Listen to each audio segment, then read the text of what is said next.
welcome to the Women in ERP podcast. Today, I'm joined by my co-host, Stephanie Poor. Hi, Steph. Hello, and welcome to IFS. Yeah, thanks for having us.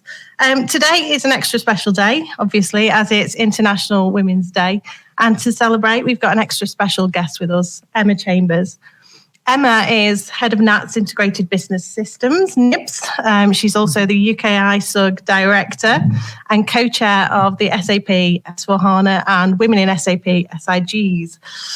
Hi, Emma. Hello. Thanks for joining us. Thank you for having me. It's great to be here. So NATS is the UK's leading provider of air traffic control services. So if you've ever been a passenger or a pilot on a commercial aircraft flying in UK airspace, then it's highly likely that they've handled your flight. So you're at IFS today, even though you're an SAP user. How does that feel? Great. Watch out, SAP. So firstly, I'd like to start off by thanking the sponsor of today's event, Resulting IT. They're the UK's leading independent ERP advisory, and they've donated a substantial sum to Joe's Cervical Cancer Trust, which is our chosen charity. I'd also like to thank ERP vendor IFS for continually supporting the Women in ERP initiative and allowing us use of their Staines office today. So thank you, IFS. And also a little shout out to ERP Today for allowing us to take over their ads. They've taken no ad revenue today.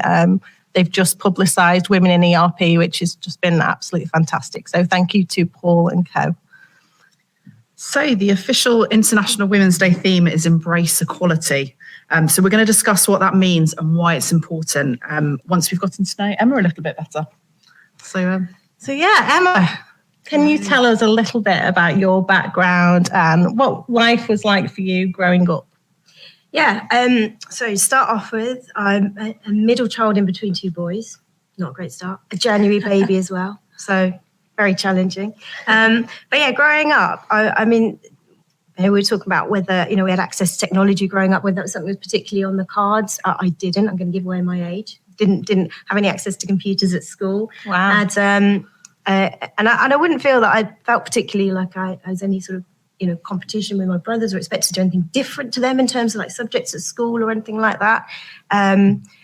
But it was only later on, I think, at school that we sort of started to notice there was a difference between boys and girls and the subjects they were pushed towards and things like that. Technology definitely was never on the cards for me.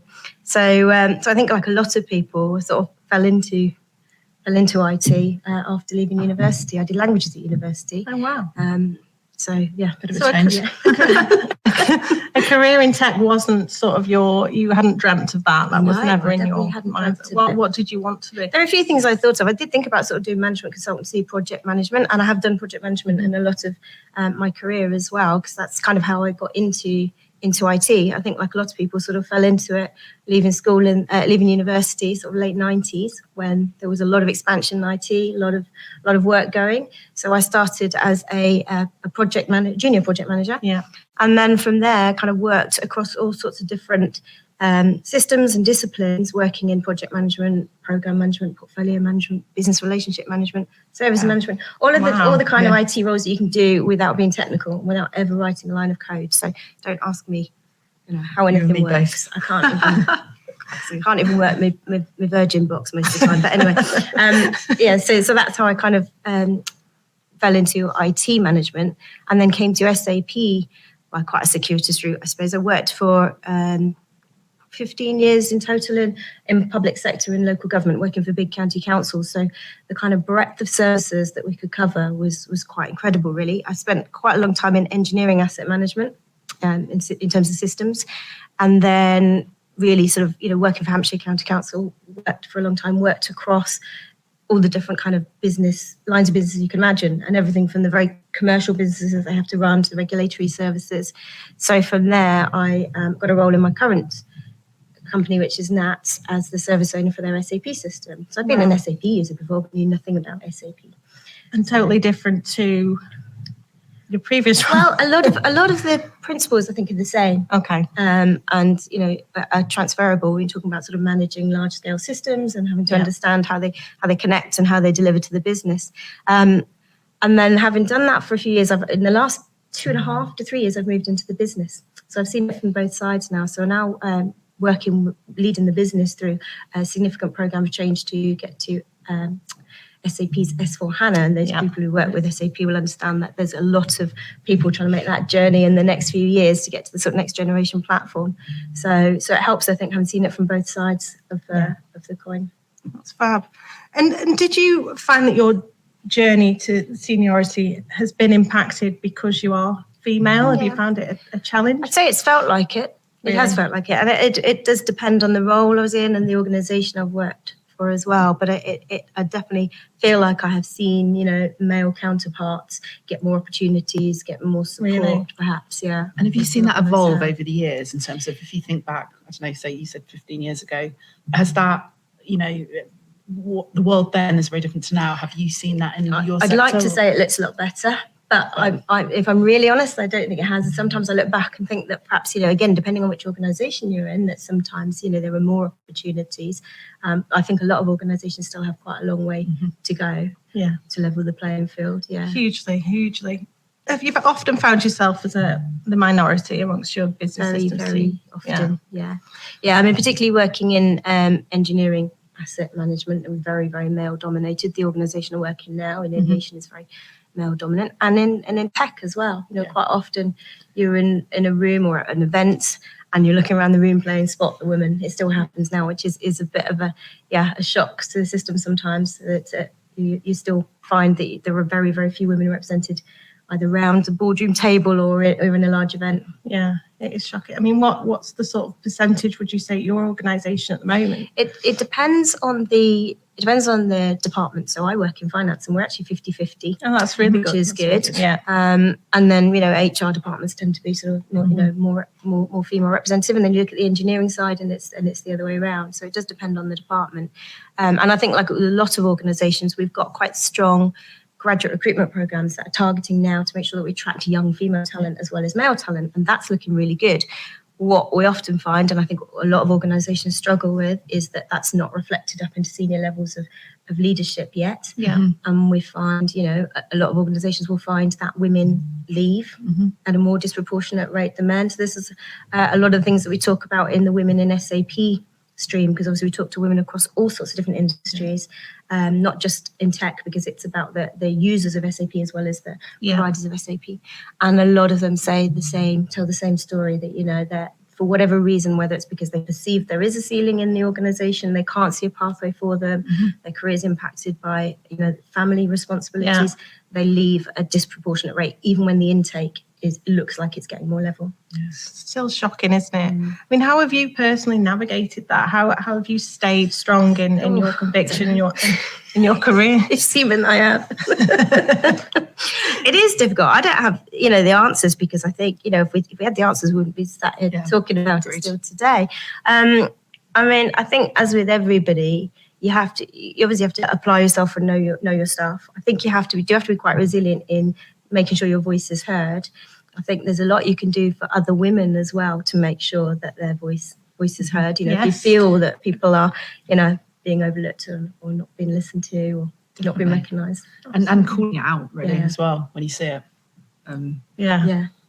Even now, we talk about it and, about how there's still a tendency perhaps when there are fewer women in the room as well to say, right, who's going to go and get the visitors? Who's going to get the tea? Who's going to take the notes? And often a lot of that work automatically falls to the women. So, I think there's a few of us sort of saying, right, we need to call this out now. And is that recognised at your senior kind of leadership level in terms of? I think so. I mean, in my organisation, I think it is. I think they would also say they don't have the answers. But I mean, I would say it's not always recognised. There's still, not particularly in my organisation, but everywhere, I think, there's still a level of unconscious bias. Yeah, absolutely. We see it on a daily basis, actually. We know the workplace is really hard for women, like that's a given. And we know that ERP programs are also really challenging. So what is especially hard for women in the ERP world? What makes this industry in particular even harder? Yeah, I mean, I think because it's part of the tech industry. So we know that women are underrepresented in technology, and I think we'll talk about it probably a lot today about representation and how much representation matters. And if you're going into an industry where you can't see a lot of role models and you can't see people, that you could become, it does make it harder. I think it's not also an industry that young women are going to be probably very attracted to. Probably not like the sexiest of careers. Or know about. Exactly. I don't think any of us kind of 18 years old were thinking, I must work in ERP. Exactly. What is it, ERP? I think that's a challenge actually for younger, for anybody coming into the market generally, because we know there's a big skills gap coming. But the important thing there is if you aren't appealing to 50% of the market, you're really going to miss a trick. And also, women returning to work. I think when you look at the business side, it does depend on which area you work in. If you're working in finance, you're working in HR, you probably find that there are more established pathways for you, perhaps, and more role models. But if you're working, in some of the other areas like engineering, or if you are purely technical, I think you struggle perhaps to see see role models likely. Absolutely. And I guess that's why we kind of exist, because we're kind of trying to put you at the forefront so that women and girls can see what they can be. We say it all the time. Tell us a little bit then about your role at NATS and what is NIBS? NIBS is NATS Integrated Business System. So it's basically all the corporate and back office functions coming together, drawing together the business process, the data, the people, and the technology to provide our corporate services. So we run predominantly in SAP. We do finance and payroll, supply chain, asset management. So a lot of the sort of back office functions that you'd see in the ERP, that's kind of what the service of NIBS is and what it provides to our internal customers and also some of our external customers as well. Okay. So NATS is the backbone of the UK's industry. What does a system like SAP, how does that impact how we all get to go on our holidays every summer? Yeah, now we can go on holidays. Yeah, exactly. Please do. It's not the system that's running the air traffic management. That's a whole set of other, rocket sciencey systems. But it is the backbone of our corporate office. So without that, we wouldn't function. It's the business of running our business, essentially. Our business is kind of split between regulatory and sort of commercial business. So we do have to compete for some of our contracts, and we need to be competitive in that field. We need to be efficient.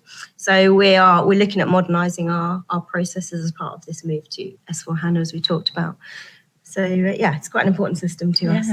Yeah. Heart and lungs. Yeah. Yes, it is. Yeah. So even though it isn't the air traffic control system, how do you navigate that system maintenance and downtime, when work never stops? Yeah, no, they never stop. Air traffic control is 24/7 and 365 days a year. Yeah. So even Christmas Day, one of our busiest flying days.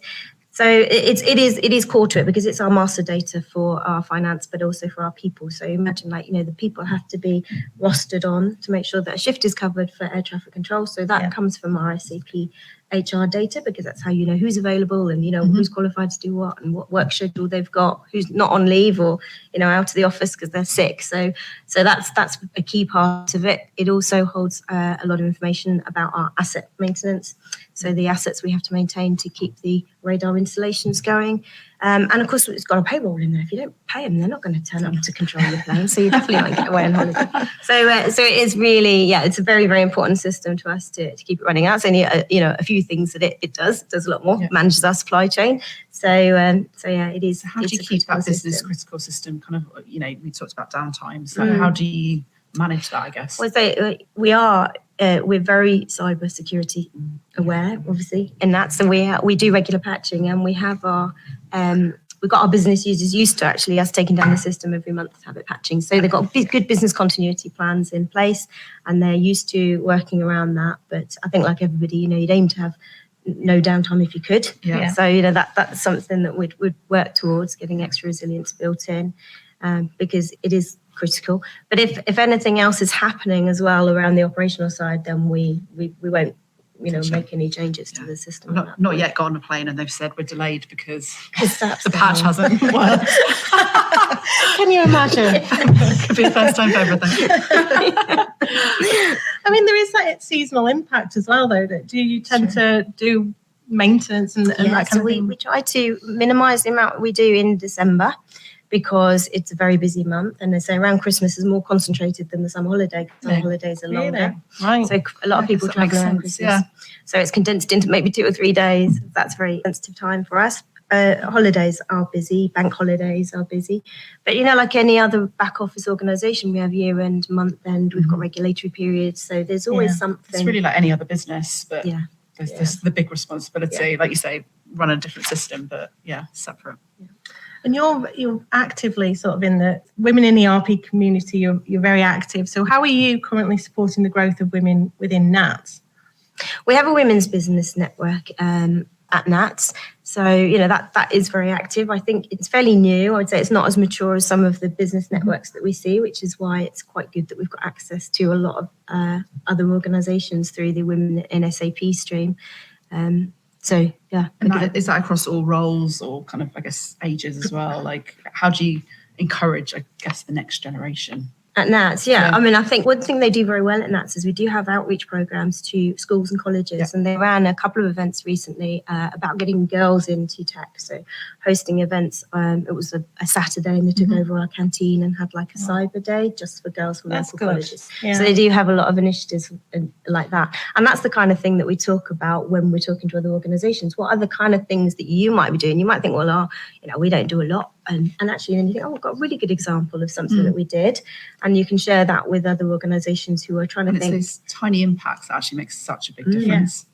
Yeah, and tangible things, because it is very difficult. I think a lot of people struggle with the women's business network to say, how do you take it from being a talking shop to actually doing something tangible and seeing some results? It's actually something we're discussing internally at the minute, exactly that. Because it's great having one, but why and what's the impact you want to have? Yeah, absolutely. Yeah. You're now preparing for your move to S/4HANA, which is going to be a massive, labour-intensive. Press a button, mate. That's what reminding me, Abby. What key steps are you going to take to ensure a smooth takeoff? We've actually just building the business case for S/4HANA. We talk about this a lot at the S/4HANA SIG, which is the special interest group that I chair, in addition to the Women at SAP one. And we talk about this with a lot of organisations. It's actually quite difficult to build the business case just to make the move. So although we feel like we're at the beginning, that's take off. Okay. We actually feel like we've been on that runway for like 2 years. You know, it's actually taken a long time. We feel well into the programme because there's a lot of work to demonstrate what's the value in undertaking a significant programme that isn't just because there's a support maintenance deadline coming up and because the provider says you have to because it's the way we want you to move. And I think part of the the real value that you can demonstrate is showing how you're going to get new business capabilities from moving to the new platform.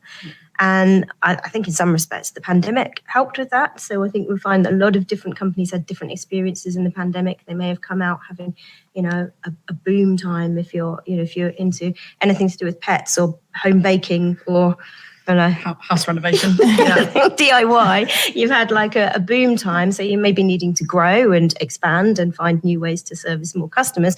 And then in the aviation industry or others, you may have found that you've gone through a very difficult time and you've got to come out focused on resilience and greater agility. Yeah. And how do you make sure you're fit for the future in case something else like that happens again? Such a good point. Yeah. And I think just any project that anyone's doing, you need to go into it knowing what you're going to get out the other end. Otherwise, what's the point if it's same or it's going to cost you millions? And everyone's always very scared of them, right? So we find this, everyone at any organisation, when you're looking at trying to get the business case through, you'll find lots of people who have been scarred by a previous ERP project in some way or another. There's quite a few traumatised people out there. Lots of people are traumatised by it.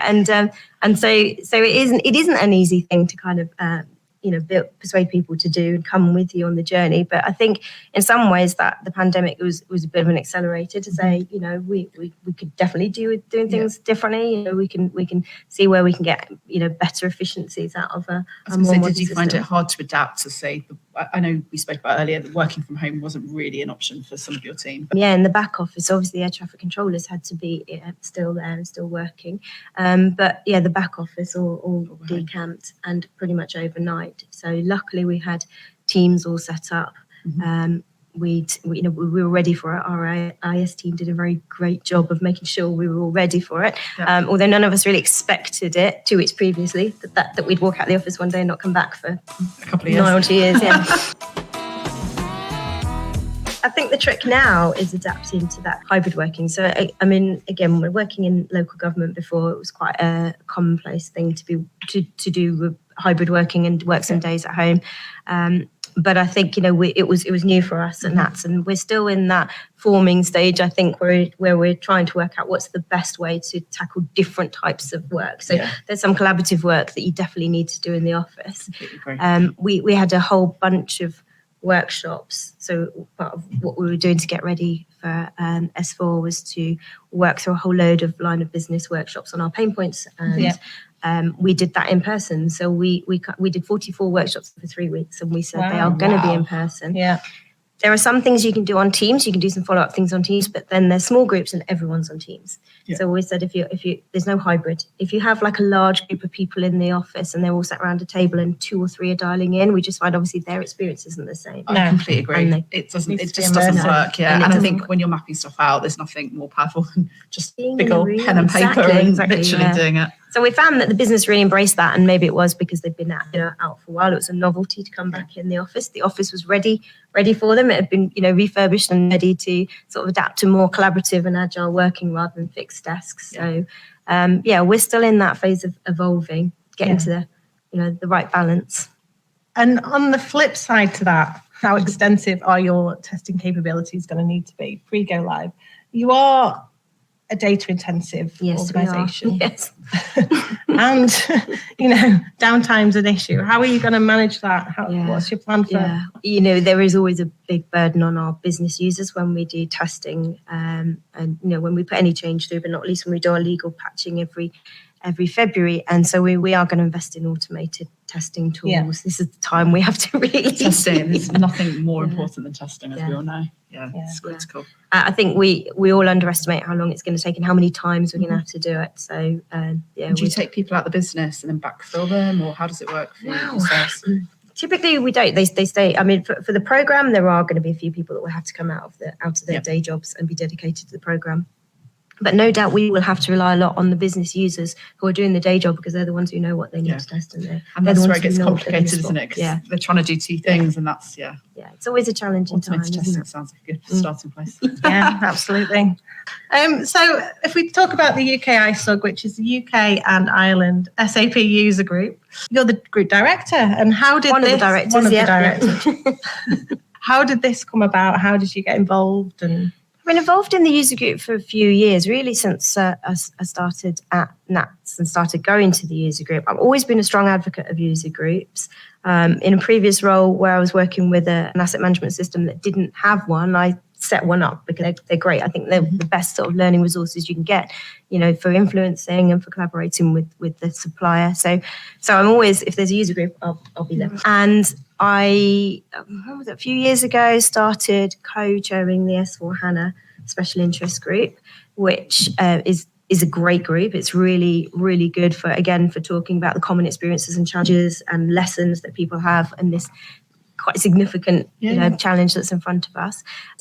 And when a couple of them stood down, they had elections. This is a couple of years, was it a year ago, 18 months ago, something like that.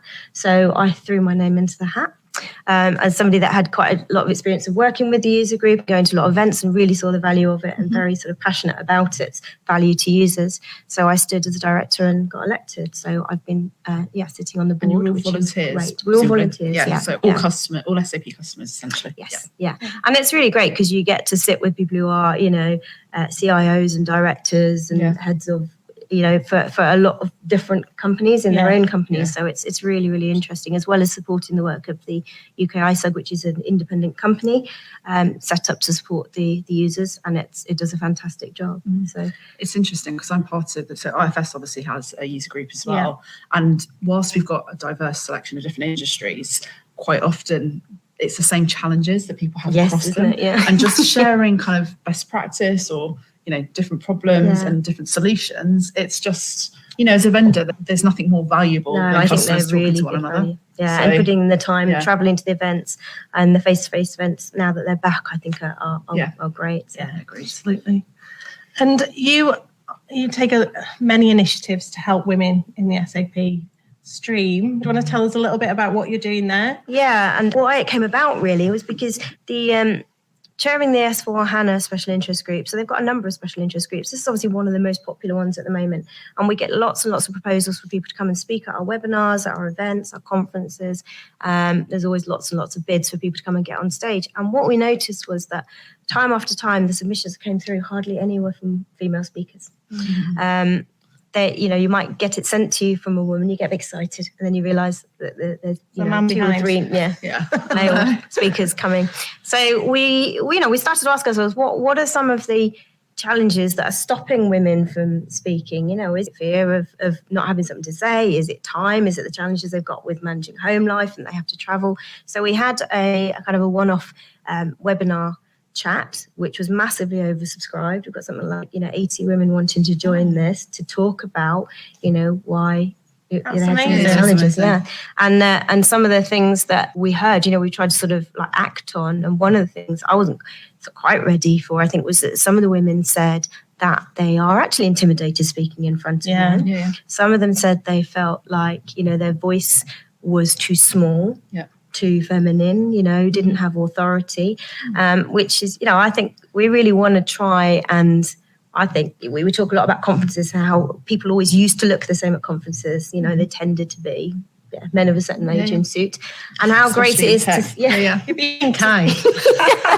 to see people who look different. But wouldn't it be great also to hear people that sound different, regional accents, male voices, female voices, and get to the point where they all are equally valuable, rather than trying to get women to sound more male and sound masculine, do the newsreader thing where they kind of drop the voice. Yeah. But one of the things that the user group set up was women-only speaker training, so that they could start to at least make that journey to learn how to speak in a room that felt safer for them anyway, that it's just women in the room. It's interesting, isn't it? Because we're almost ashamed of our femininity. Mm-hmm. What's that about? Why are we like that? It's conditioning, isn't it? Over years and years to say this is an acceptable voice. And we hear a lot about women who will produce a lot of material, and then the material gets handed over to somebody else to present, who's often male.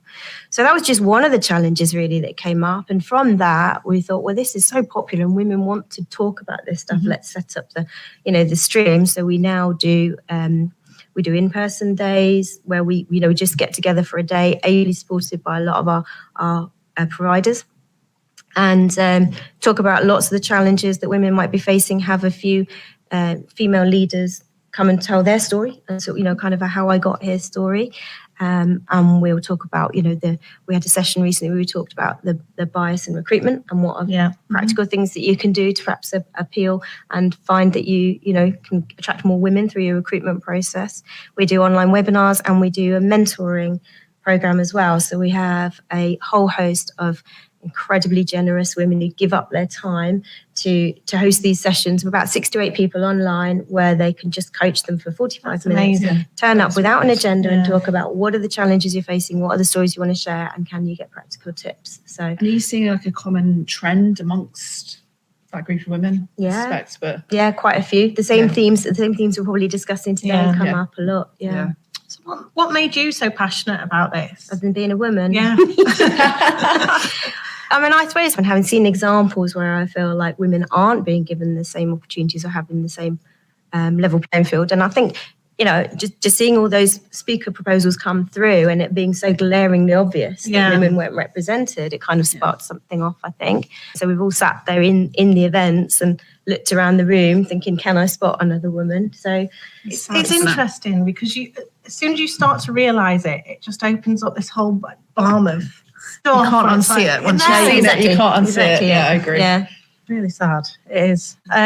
So obviously today you've joined us on a cross-vendor social initiative. You're an SAP user. We're at IFS. It's wonderful. We're friends. Yes. Yeah.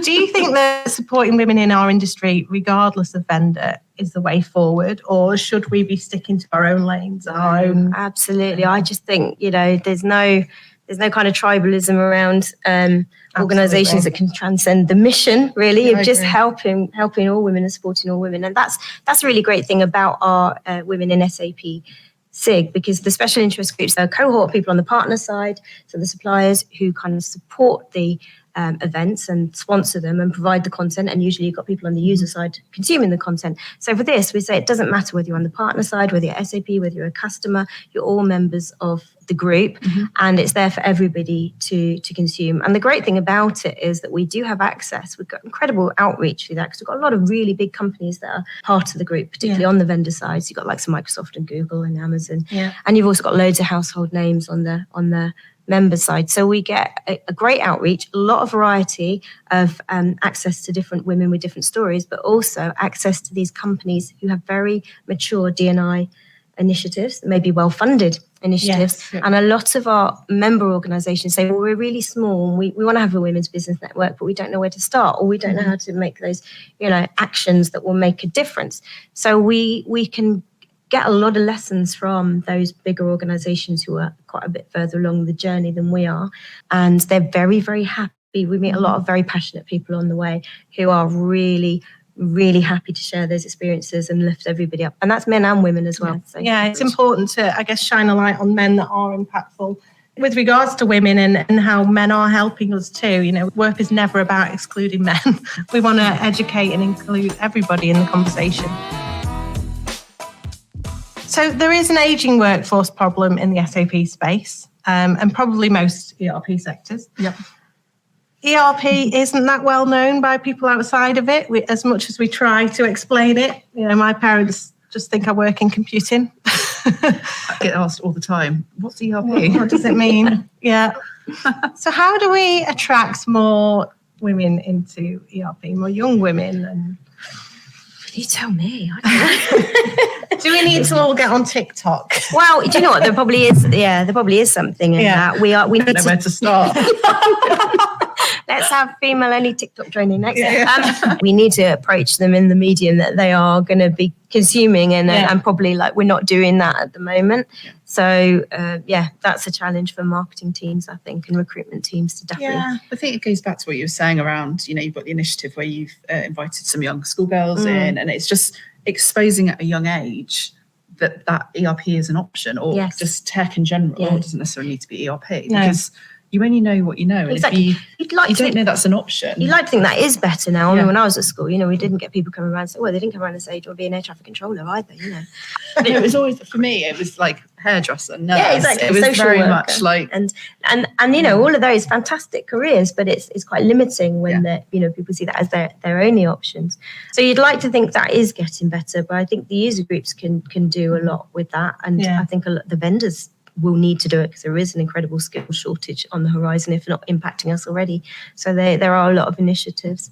But I think, the medium you use, also the environment that you provide for them. I know it's a bit more difficult now. We're going into hybrid working, and I think this is potentially a double-edged sword for a lot of young entrants into the industry, any industry actually, because while it offers people more flexibility, potentially a better work-life balance, I'm not sure it always does.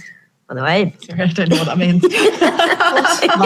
But also, they come expecting more, modern platforms to work with, the different user experience in your system. So, they're quite a demanding generation, I think. So, there are lots of things that we need to do to make it more appealing to them. Agreed. And it's not going anywhere fast. ERP systems are only going to continue. So it's a good industry to get into. And one for you, Steph.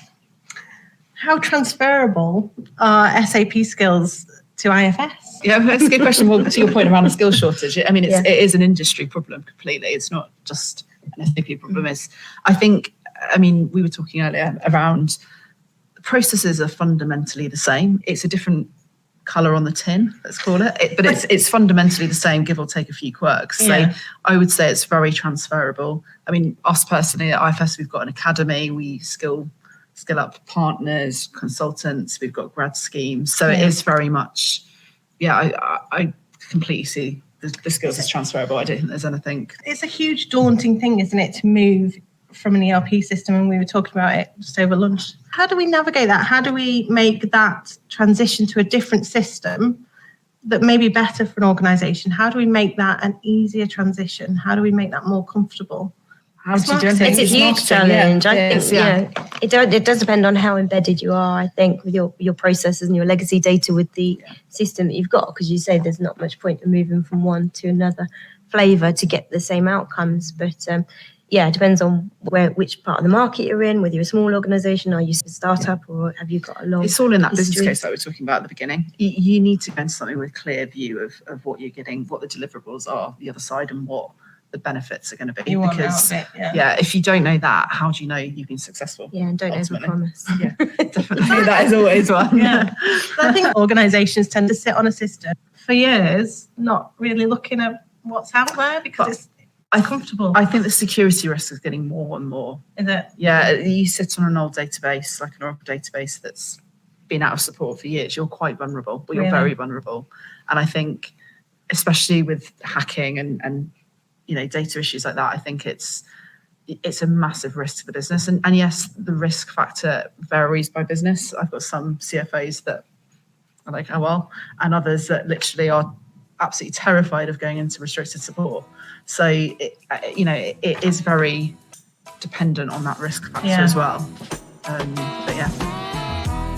Let's talk about today's theme. So for International Women's Day this year, the theme is Embrace Equity.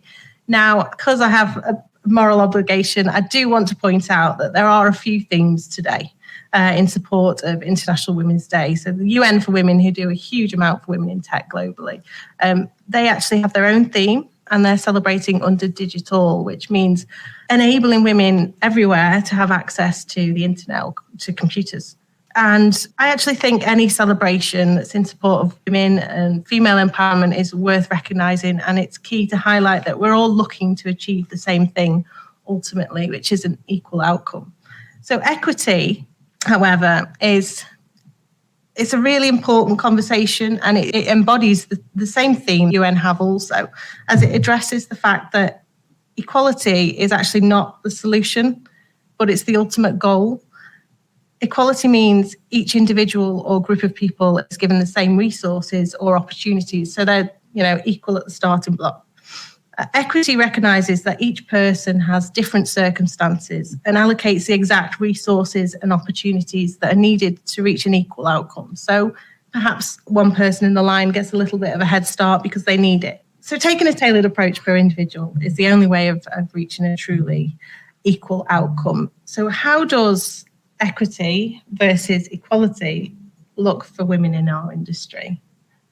Who wants to kick it off? I mean, I'll start by coming back to the speaker thing, if you don't mind, because I think that is, will probably sound like you talk about it a lot, but I think it's so important, that representation and being able to see somebody, in a role that you could see yourself in.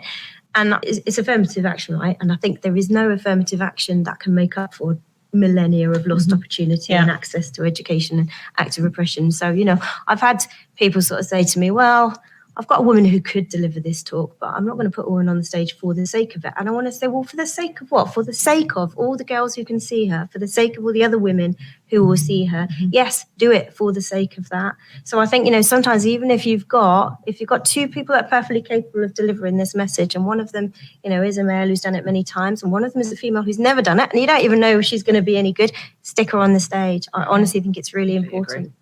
And it, like you said, inspires others. It kind of, there's so many wins out of that, both for the individual and for the wider community. Yeah, absolutely.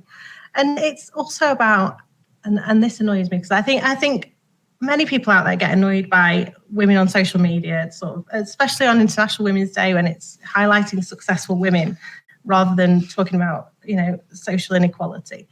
But actually, I think it's really important to highlight successful women, because I think that's what young girls and maybe from difficult backgrounds are looking up to and achieving or wanting to achieve.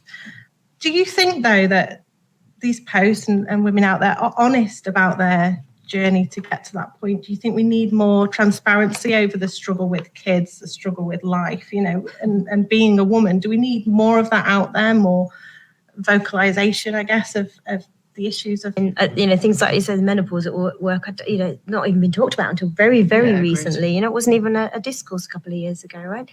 I was kind of anxious around this narrative of how do we support working mums and how do we support mums coming back from maternity leave, instead of saying, because that kind of says it's the woman's problem to solve, right? Instead of saying, how do we support working parents? And that's something I still don't think has changed enough. We don't talk enough about it's not just the woman's responsibility to find this balance. So I think we need to, talk a lot more about it. Yeah. And I think it's about being authentic in terms of, if we talk about the challenges with whether it's childcare or the menopause or whatever it might be, you're elevating that discussion and topic, and therefore you're kind of inadvertently kind of helping with the progress as well. If we were all just being quite honest and just ourselves. And helping others to understand as well why it's an issue, because I think there are a lot of men and there are also a lot of women who haven't had that direct experience, who kind of don't get why it's an issue. So, we need to talk about it so that it's understood. Out. Yeah, absolutely. And do you think that the opportunities to progress within ERP-specific technology fields are fair? Again, because it's part of technology industry, I would say when you're competing, you're always, if you're one of a minority in a majority field, you are competing against a lot of people that may have a very different circumstance from you. So ultimately, no, it probably isn't. No.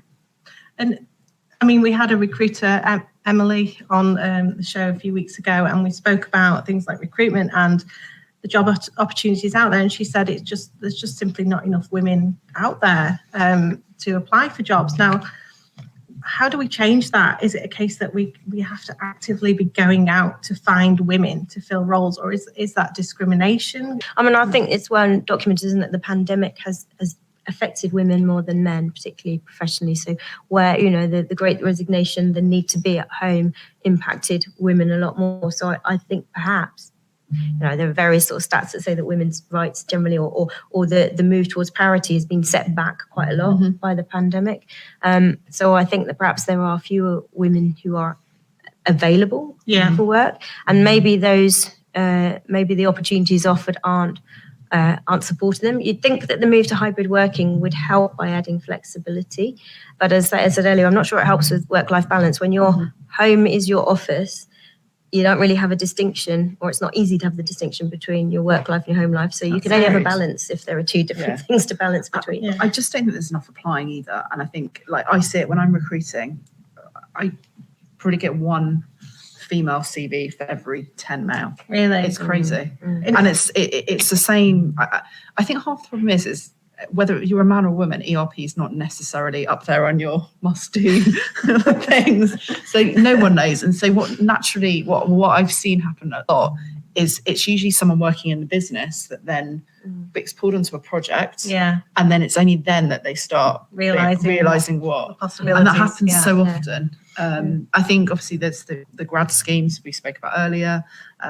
There's that education piece, but I don't know how there's no silver bullet to kind of fix it overnight. I think that's the issue. I think it's not just ERP, is it? It's all fields, I think, are struggling to recruit people. And there's definitely seems to be, the women in work studies came out at the end of last year, certainly highlighted burnout among women as being quite a new significant factor. So, I think it's going to be difficult to attract women back into a role that's going to be quite demanding. Do you think when an organisation is employing women and then you develop a personal development plan, do you think that should embed an equity plan or a plan to address the social injustice that we face? And how do we do that? Is that unfair because that's not tailoring things for a man also? It's this equality argument. I think the equity argument is you tailor it for everybody, whether you're a man or woman. It's where you as an individual start from. So I think it does encompass men as well. Why wouldn't you want to get the best out of your people as an employer? Why wouldn't you want to give them the tools to do that? If you've had a solid start, I'm fortunate, I've had a stable home life, I've had a decent education. I recognise that I'm probably further ahead than someone that hasn't, and therefore I see it as my duty to help support, to get people, because I'm not the best person there is necessarily. So it's kind of you've got to help lift others, haven't you? I think the other part of the argument is you're not just doing it for the individual. So women, supporting women isn't just for the women that you give the opportunities to. It's well documented that organisations who have higher levels of representation of female leadership perform better financially. They have better ESG initiatives. They are stronger organizations, the more diverse your workforce is, the more likely you're going to come up with creative solutions. So you're not just doing it for that one individual, you're doing it for the benefit of the whole organization. Yeah, agreed. It is. What could our industry be doing better to help level that playing field? One of my things is giving women more tailored back to work support after having babies. I've had 3 kids and it's a nightmare. Day to day is really difficult. You've got the school run now and the age they are now, but when they were babies, it was breastfeeding and everything else. Like, I think it's an integral part actually to embed that into personal development plan. You need to be allowed to. Yeah, and supporting parents to share more of that responsibility, perhaps so it doesn't fall exactly. on the woman. But that's another thing, isn't it? It's childcare support. So around, I think it's 90% of single parents are women, so we do talk about parenting as an equal thing, but actually there's a real imbalance there as well, isn't there? So, what can we be doing around that? Childcare support, childcare vouchers, that kind of thing. I mean, the cost of childcare has got to be prohibitive. I don't have children, but I hear my colleagues talk about it, the struggles with getting childcare. And that's probably why, it is one of the reasons why you don't see as many women returning to work, because if you've got to pay the best part of $2,000 a month just to work, just to keep them alive during the day while you're out. I think education as well around. I was reading an interesting thing this morning about not just the gender pay gap, but the gender pensions gap, which is obviously related to the pay gap, but also the fact that women have different working patterns, may take big chunks of their career out. And one of the things that's highlighting is that, again, I don't know what it's like in school today, but we didn't get any financial sort of training or, knowledge when we were at school. And so I think, that's something that even if it was targeted at women who had to take those career breaks and had to change their working pattern, about how they can help themselves to be more financially resilient in the future as well. Yeah, agree. And I think it also goes back to what we were talking about earlier, just giving, if there's 2 candidates, a male and a female, that both do the job, give, and obviously it's the best person for the job, but if they are equal, give the chance to the women to actually prove themselves. Personally, that's what I've been very fortunate over the last few years. That's what exactly people have backed me and kind of helped me grow. And I just think it's those kind of things where, not only do you give the individual confidence, but you're looking to do things differently. So as a business, you generally grow as well, because, I think that's so important. They have to realise that they grow as a business and how important it is to have women on the workforce. Because I think, I'd like to think it doesn't happen, but I'm sure there is still a bias towards young women of childbearing age as well. I actually had it. I heard it only a few weeks ago, and I was like, had that experience. Had that experience myself of being asked in interviews, years ago of, so are you married? Have you got children, or are you planning to have children in the next few years? And so, I think employers have to acknowledge that although we're trying to say there should be more of an equitable balance, it is going to impact women more. They haven't got the choice but to, carry on working. They will have to take time out. They will have to break their careers.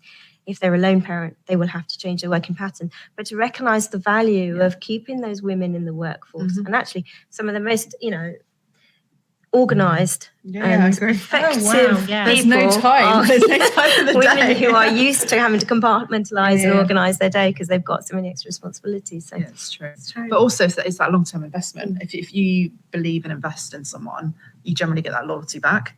And if you're very short-term about it, you get short-term employees. Yeah, that's true.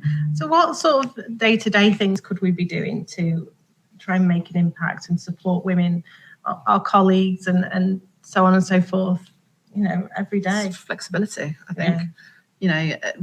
It's interesting. I've started seeing quite a lot often on email signatures, a lot internally as well, actually, a bit at the bottom saying, I choose to work flexibly, don't feel like you need to reply straight away. Yeah. And actually it's that kind of thing where maybe you have been, you got home from work, you whatever, you had to go nip out and collect a kid from school because they weren't feeling very well.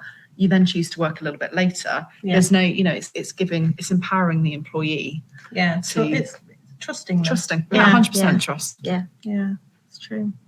And educating men on the inequity of women. That we're dealing with simply because we were born female. It's ridiculous, isn't it? But it is hard to see it, I think, isn't it? If you've never experienced it, and I think it is hard for some men to acknowledge that it is still a thing. Yeah. They've not had it impact them directly. Or they have a daughter, and that's where it I think changes. this sort of thing the other day when men have daughters and they start to see them not getting access to the same sort of opportunities, or maybe trying to do something that's typically male dominated, like play football or something, and then they start reporting back their experiences, that it makes them a little bit more alert to it. Yeah, absolutely. So I think that kind of wraps up our podcast. Thank you so much for tuning in, guys and girls. And have a great International Women's Day, and embrace equity. Yep. Thank you for listening. Thank you. Thank you. Bye.